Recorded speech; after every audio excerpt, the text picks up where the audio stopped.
Sir नमस्ते।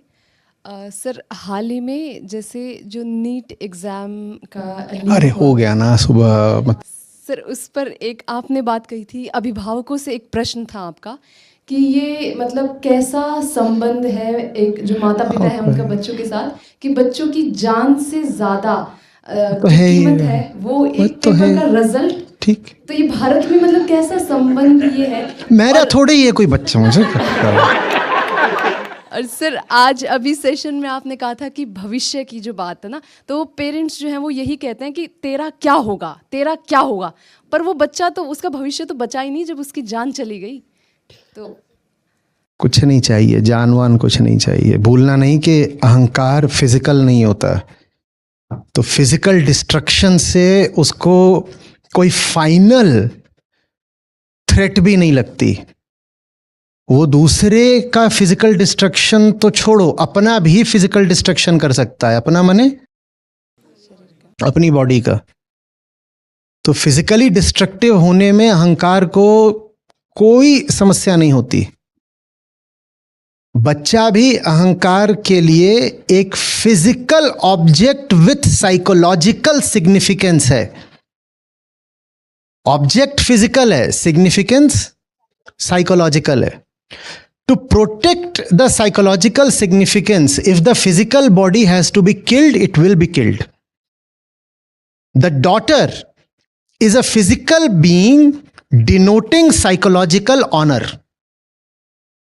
लड़की घर की इज्जत है, लड़की फिजिकल है, इज्जत साइकोलॉजिकल है। इन दोनों में ज्यादा बड़ी चीज क्या है? साइकोलॉजिकल। तो साइकोलॉजिकल को बचाने के लिए अहंकार फिजिकल की कुर्बानी बहुत आसानी से दे देता है, क्योंकि अहंकार खुद भी फिजिकल नहीं साइकोलॉजिकल है।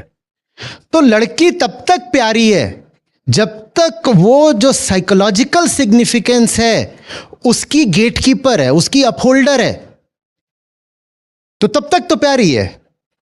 और अगर लड़की की फिजिकल बीइंग साइकोलॉजिकल सिग्निफिकेंस को थ्रेटन करेगी तो लड़की को फिजिकली भी ऑब्लिटरेट कर दिया जाएगा। उसको बोलते हैं ऑनर किलिंग, उसको बोलते हैं भ्रूण हत्या भी। ये बिल्कुल मत सोचना कि हम देह के प्यासे होते हैं। अहंकार देह का भी नहीं प्यासा होता। देह तो मिलती है जाकर दूसरी देह से, अहंकार को तो मिलती है बस एक मानसिक कल्पना। देह तो पशुओं में भी, एक पशु की देह दूसरे पशु से देह से मिल जाती है, वहां उसका कोई साइकोलॉजिकल सिग्निफिकेंस नहीं होता। मनुष्य के लिए देह भी बस एक प्रॉक्सी है, एक मीडियम है, एक व्हीकल है, एक इंटरमीडियरी है, जिसके माध्यम से वो साइकोलॉजिकल सिक्योरिटी असर्टेन करना चाहता है। ये मैं इतनी अंग्रेजी क्यों बोलने लग गया? अच्छा, वो अंग्रेजों की बात तो ये होता है। चलो स्वदेश लौटते हैं। बात आ रही है समझ में? कोई आपसे बोले कि तुमसे प्रेम करता हूं, वो तुमसे नहीं, तुम्हारी एक ऐसी छवि से प्रेम करता है जिससे उसको साइकोलॉजिकल आशाएं हैं। और अगर उसकी वो साइकोलॉजिकल माने मानसिक मनोवैज्ञानिक वो आशाएं टूटी तो वो तुम्हारी फिजिकल बीइंग को थ्रेटन कर देगा। तुम्हें यह लग रहा है जब उसने बोला आई लव यू, तुम्हें लगा कि वो शायद देह से प्यार करता होगा, शायद। हम तो कहना ये चाहते हैं कि वो मेरी रूह से प्यार करता है। हमारी आत्म प्रवंचना का कोई अंत नहीं है। किसी से जाके पूछो, उसको बोलो कि भाई उसे तेरी देह चाहिए, तो बोले नहीं नहीं नहीं, उसे मेरी आत्मा से प्यार है। तेरी आत्मा क्या क्या करती है? गुलाब जल है क्या है? तेरी आत्मा इतनी क्यों? वो तेरी आत्मा के पीछे पड़ा? कुछ नहीं। सच बात तो यह है कि आत्मा छोड़ो, वो तुम्हारी देह से भी प्यार नहीं करता है। देह भी काट देगा।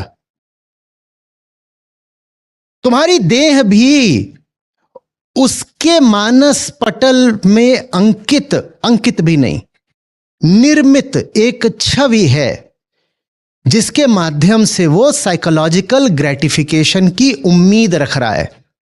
अगर वो साइकोलॉजिकल ग्रेटिफिकेशन नहीं मिला तो तुम्हारा फिजिकल एलिमिनेशन भी हो जाएगा, क्योंकि उसे आत्मा तो छोड़ दो, तुम्हारी देह भी नहीं चाहिए।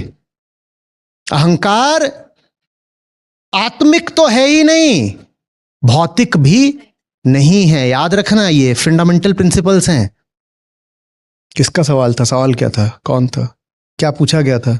हाँ, मां बाप और बच्चे। तो वही बात है, ये आपने काहे के लिए फालतू एक सेक्रेड कॉम्पिटिटर खड़ा कर रखा है कि एक चीज होती है सेक्रेड, क्या? भगवत गीता।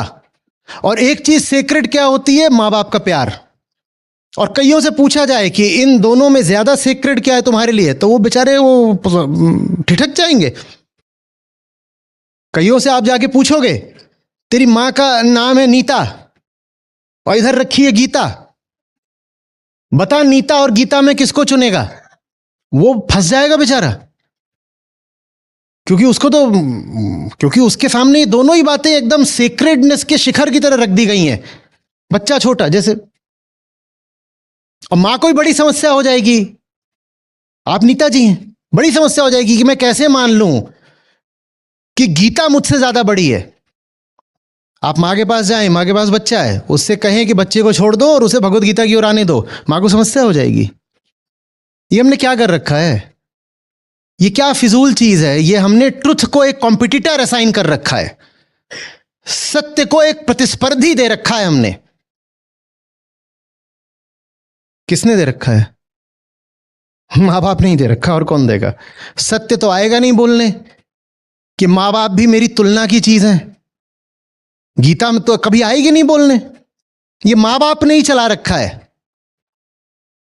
भाई बंद करो चलाना, बहुत हो गया। अपना कुछ पता नहीं, जिंदगी जानते नहीं, ऐसे ही कुछ नहीं, बच्चा पैदा कर दिया। और पैदा कर भी क्या दिया, वो हो गया। हम अच्छे से जानते हैं ज्यादातर प्रेगनेंसीज अनप्लान्ड होती हैं, और जो प्लान्ड भी होती हैं उनमें प्लानिंग पता नहीं किस आधार पे होती है, बड़ी जबरदस्त आधार होते हैं। एक साधारण सी चीज है प्रेगनेंसी, जैसे खाना, जैसे पीना।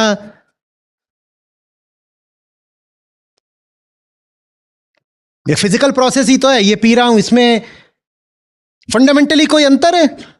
कोई अंतर है? आप खाना पकाते हो, एक चीज दूसरा रूप ले लेती है।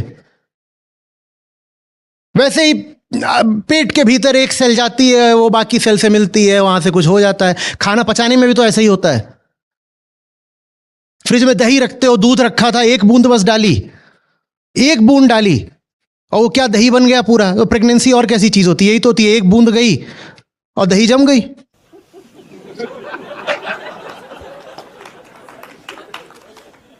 ऐसे ताली क्या बजा रहे हो? कोई नई बात बोल दी, आपको पता नहीं थी पहले से।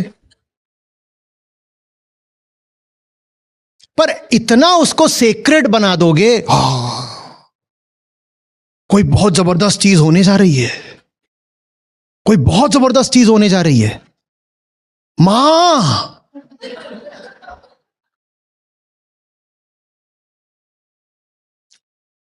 अब बेचारी जो 25 पार गई है, 28 पार कर गई है, 30-20 पहुंची, उनकी बिल्कुल सांस नहीं ली आ रही, गला अटका हुआ है यहां पे कि मां कब बनूंगी।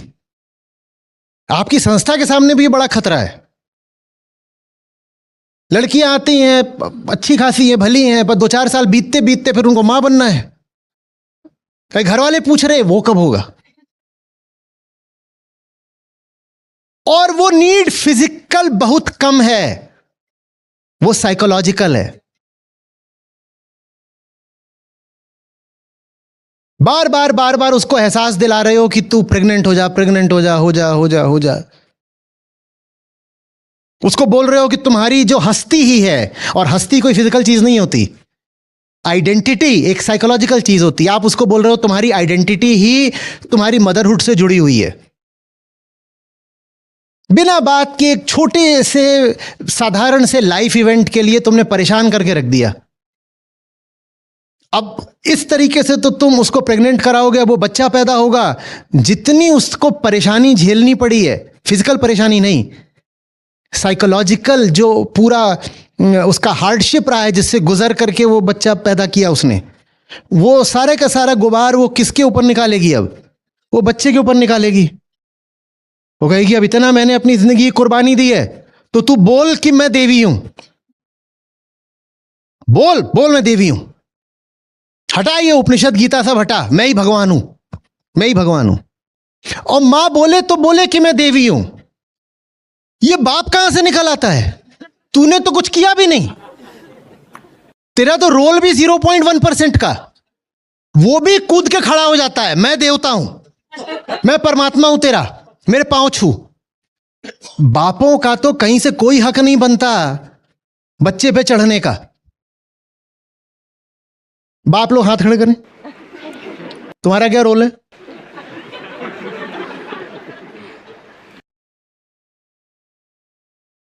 बिना बात के पिता ऐसे, वो संस्कारी किताबों में दिखाएंगे पिता यूं खड़े हुए हैं और माता पिता ऐसे दोनों अगल बगल खड़े कर दिया है। मैं कहूंगी ऐसे अगल बगल खड़े थे तो ये नुन्नू कहां से आया? ऐसे दिखाते हो जैसे वो बिल्कुल शील संयम मर्यादा की मूर्ति हैं, और वो जब भी पकड़े जाएंगे वो दोनों अगल बगल ऐसे ही खड़े होंगे।